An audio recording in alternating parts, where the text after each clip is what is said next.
At the Tuscaloosa campus, the trustees hereby announce the appointment as president of Dr. F. David Mathews.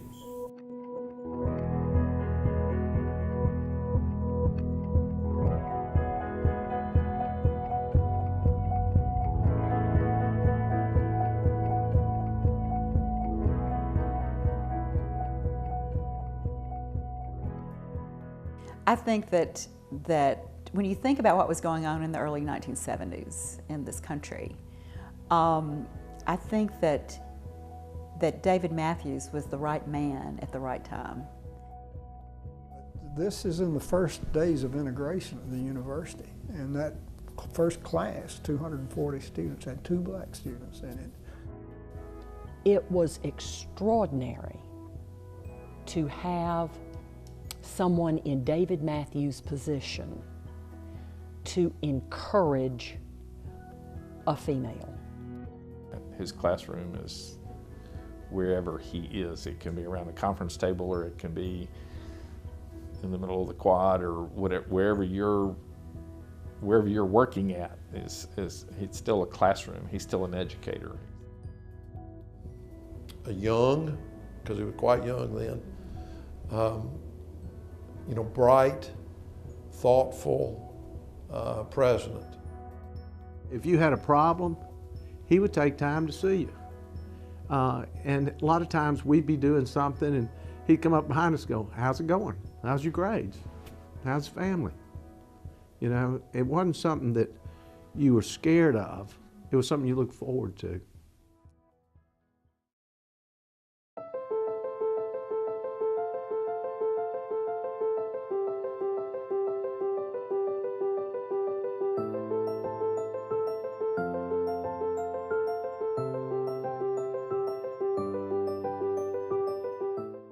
I remember the words very well. Dr. Mathews said, they'll have some students in my office and they have some concerns, and I really thought we ought to talk to them together. There was enough room on the steps at Rose that I could kind of weave my way through the students. As I went into the foyer of the building, it was so crowded, I couldn't get to the elevator. I barely could tiptoe through the foyer. As I walked in, he saw me and he repeated exactly what he'd said on the phone. "Dale, there's some students here who have some concerns, and I thought we should talk to them together."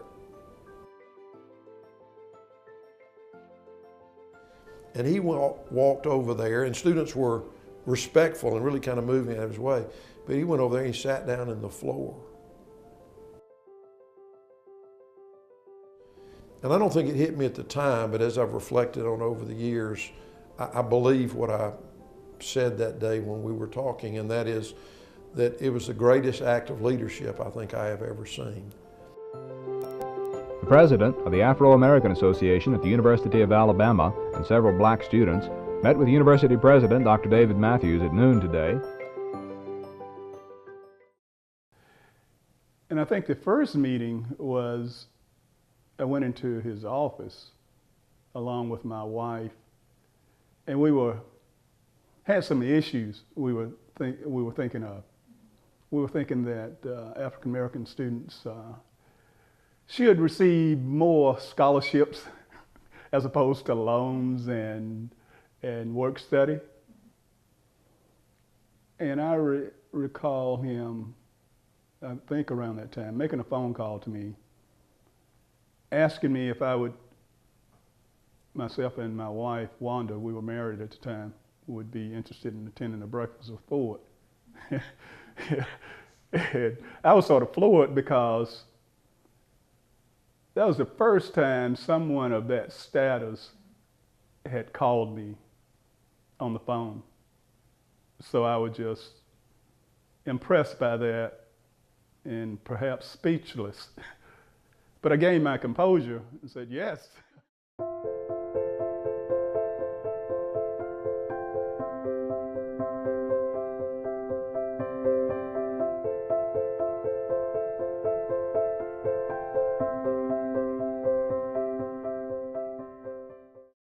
I, of course, went over and got the president and Dr. Mathews and went over to the practice field. And I was in Jason's that year, the senior men's honorary, so you have to wear a silly looking derby and carry a cane the whole time with you. And of course I had mine with me, and Dr. Mathews was just shaking his head. He knew what was going on. And so anyway, and so we went over there, and we go to the practice field and go up to the tower, and the bear's up in the tower, and you just didn't go up in the tower with the bear. And so he looked down and he said, "Mr. President, would you like to come up to the tower?" And he said, "Certainly, Coach." He came up there, and Bear looked down and said, "Dr. Mathews, would you like to come up?" He said, "Certainly, Coach." He goes up. So I'm just standing there with my derby and my cane, and he goes, hey, come on." So I go up in the tower. And so I'm just, I'm all excited. And so they take this picture, and it was the greatest picture I'm almost in. It was the bear, the president, Dr. Mathews, and then I was to the right of Dr. Mathews if you're looking at the picture, but they cropped it right there. So it's hanging in Bob Baumhauer's restaurants, Wings and Things, all over the state. So I was almost in a great picture there. He also included me on a committee when there was the unrest, the student unrest at the University of Alabama during the Vietnam War. And oh my gosh, it was a college education just being a part of that committee and learning how disparate groups could be brought together. At that time, the dominant public policy mode was debate. And so if somebody wanted to put on a program about whatever, the way they would put it together, it was sort of resolved that this should be done, and it would be a debate. We worked with the Humanities Council. The humanities scholar would be run in to talk about values at the end, but it was still a very polarized way of doing business. And he and I and others recognized that this doesn't work. This just locks people up. It might generate a lot of heat, but it doesn't generate much light.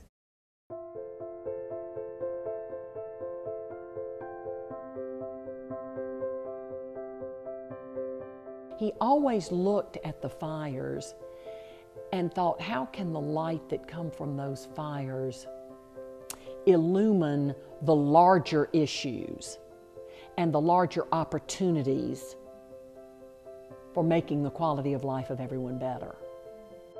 We need to start out by recognizing we all love each other, we care about each other, we care about the same thing, we value the same thing, and we started this process for the same reason.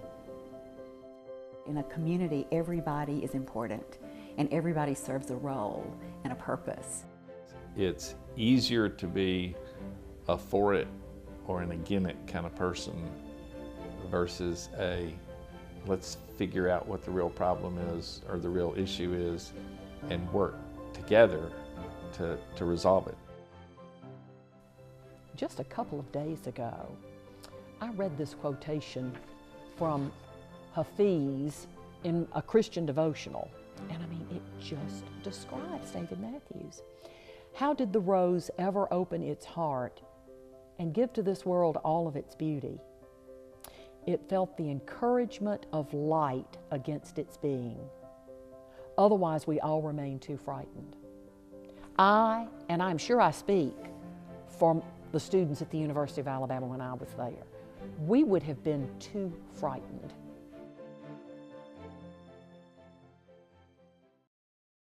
In 2005, it was called the Alabama Center for Civic Life, but we knew that the center was inspired by the work and the vision of Dr. Mathews.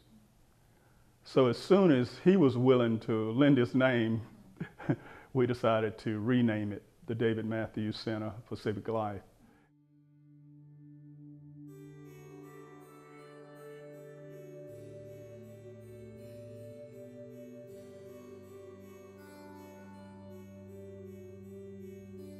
I don't think there's any question that the work of the David Mathews Center is going to dramatically transform civic life in the state of Alabama.